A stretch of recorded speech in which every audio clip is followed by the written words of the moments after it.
We're hours away from the matchup, the Bengals versus the Eagles. The Eagles flying to Cincinnati to take on that team of Tigers. And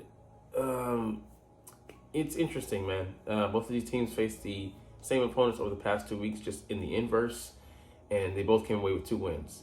And now they're both a step up in competition for each other, and a good litmus test. So the Bengals could slip, to what, 3-6, 3-5, if they lose this game, and the Eagles could continue to stack, or they can go back to go closer to 500 with a 4-3 record, or step out of this one 5-2 with staying within a half game range of the Washington Commanders, who now command the lead in this division. But it's going to be a good one. Defenses on both sides have something to prove. One, consistency, and one, stepping up. The offense is both kind of the inverse of each other. Again, one proving that they can overcome their slow starts and be more consistent. Another one, just continue to be consistent. So we'll see how that goes. What's up, it's your boy Cintron. Come back at you with another analysis video. In case you not, that's my real name.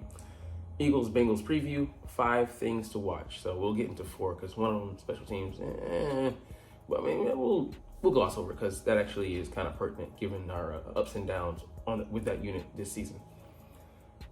All right, first matchup here: Eagles left tackle Fred Johnson versus Eagles DN Trey Hendrickson. He's one of the best, DNs in the league right now. Top 10. Some people say top 5. Given his stats, I think he is top 5 as far as sacks goes. I think he has 6 on the year, and he just is a player who plays with tremendous power. A former Saints player who Bengals brought over in free agency. And yeah, man, he just applies pressure.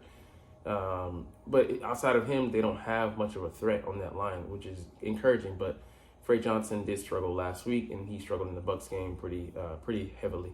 So we'll see whether the Eagles leave him out there on the island, or do they help him out by devising a game plan with quick throws, screens, draws, heavy dose of the run game to keep that Bengals defense, Trey Hendrickson, keep saying Henderson, at bay, and or do they chip and put a tight end over there and try and make him work around Fred Johnson and have him playing coach with somebody. So, I mean, it'll really be telling because they can't just leave him out there on the island.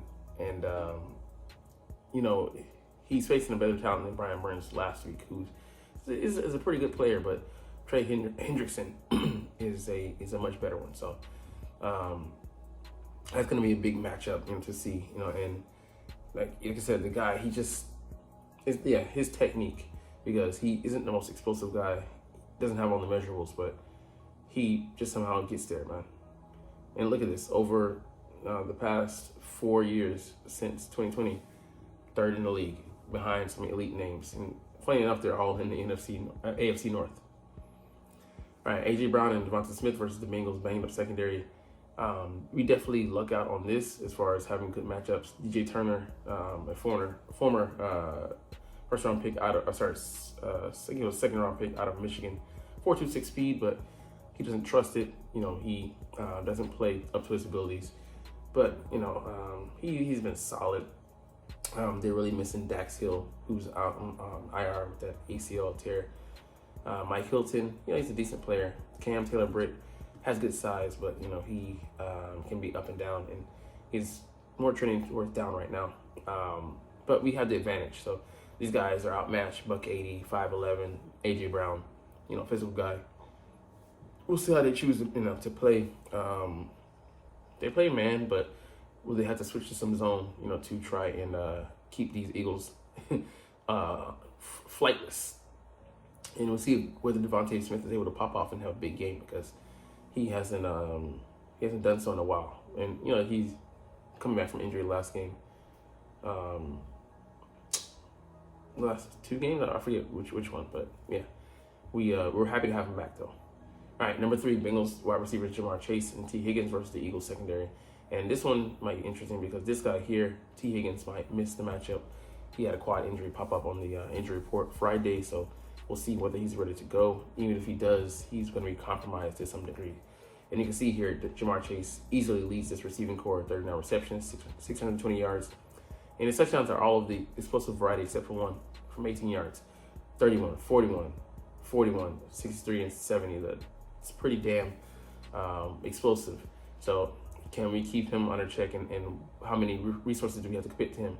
Now, if he has his partner in crime, he does much better when he has Robin, when he's able to, just go out there and be Batman. But Andre Iyashivas, I don't know if I'm saying it correctly, but he can be he can get some throws. He's had some nice catches on the year. And another guy, the second round pick out of, I want to say second or third round pick out of what's his name, out of Alabama, Trey Burton. I don't know if his name's Trey Burton, but yeah, he has one reception for 47 yards. I can't find him here, but anyways, it's all good. But you gotta pay attention to him as well. So I mean, like, they have a solid receiving core, but I still don't think, and outside of Jamar Chase, there's nobody really that scares you to death. If those other guys are gonna beat you, then so be it. All right, number 4, might the Eagles go feasting? He's not playing. I mean, he's playing, but he's compromised with a calf injury. Jag, upside, and then it's just nothing special. So the interior of that line might be able to be had, and then Josh Sweat might be going up against someone who's compromised heavily physically. So we'll see how that goes. We still don't know because Joe Burrow will get the ball out of his hands pretty quickly. So I agree with that being a 5, turkey mark. We don't know. Are they going to show more of the same consistency they've showed the past 2 weeks, or is it going to be more Jekyll and Hyde? All right, special teams, a guy back there, and we have been vulnerable on special teams to some degree, so we'll see how things shake out. But we have a special teams unit of our own that they have to look out for, with Cooper DeJean back there returning punts. All right, let's get into Eagles, Bengals, 5 questions and answers with the enemy. So let's look at it from their point of view. So number 1, the feeling here is that the Bengals are better than their record indicates. To what extent do you agree with that assessment? I definitely agree, because they faced kind of a murder's row early. Then when they faced the Ravens, I think they faced the Steelers. But there was just some tough intra-divisional matchups and some other AFC opponents. I think they haven't faced the Chiefs, but they faced someone else. But it hasn't been easy sledding. That being said, they lost those games, but they did lose them by a combined 7 points, 3 matches. So you want to say that they're better than the record, and they've had all the weapons on offense. It's been the defense that's kind of been holding them back, and there's only so much you can do. But they did. The one thing to note is they did play down to the competition. They struggled against the Browns and Giants, scoring points.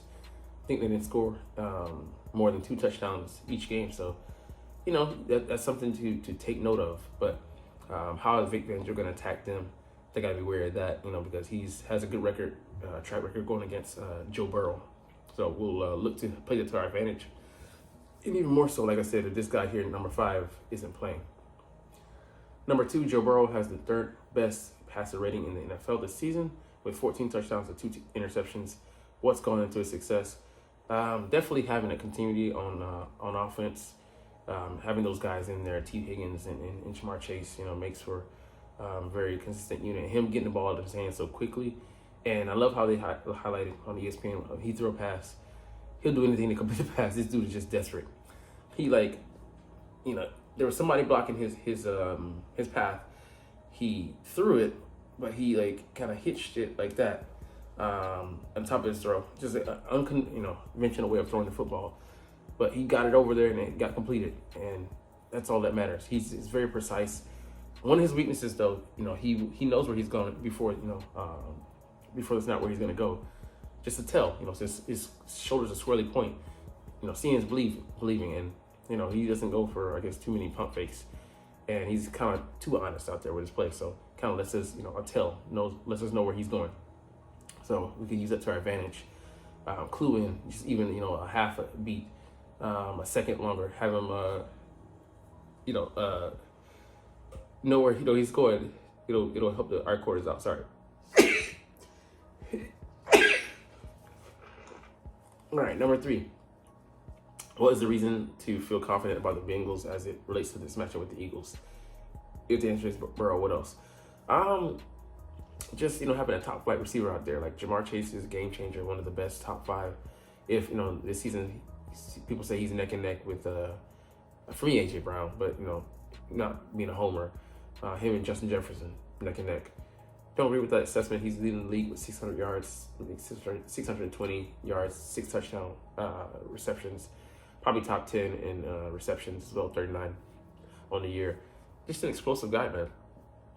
It's apparent when he's in there and when he's not. Just like defense, the way they have to check for him. Ran like a 4.36, I think, coming out of the combine. So, yeah, I mean, the guy does it all. And, it helps that him and Burrow play together, have that, chemistry coming out of college, continuing on to the pro ranks. They've both gotten better, and they both elevate their team. So, that, and then just, I would say, having that offense, exactly like your head coach, another year in the system, another year to be comfortable. Versus, Hurts, he's on a new system again, when it was last year again, and like kind of a mix, of different systems, trying to bring things in from BJ that didn't really take, and there was some, consternation and confusion with the offense last year. So, he's just like, despite all the things, going on around him, the injuries and such, he's just consistent, like clockwork. Number 4, what is the biggest concern about the Bengals as it relates to the matchup with the Eagles? Pass rush, because the O-line is leaky right now, and if Joe Burrow has to hold on to those routes, and if Vic Fangio plays him with the cover 1, then he might be in some trouble. He has a markedly lower percentage completion rate against cover 1, and Vic Fangio knows that. Or going up against him, film study tells us that.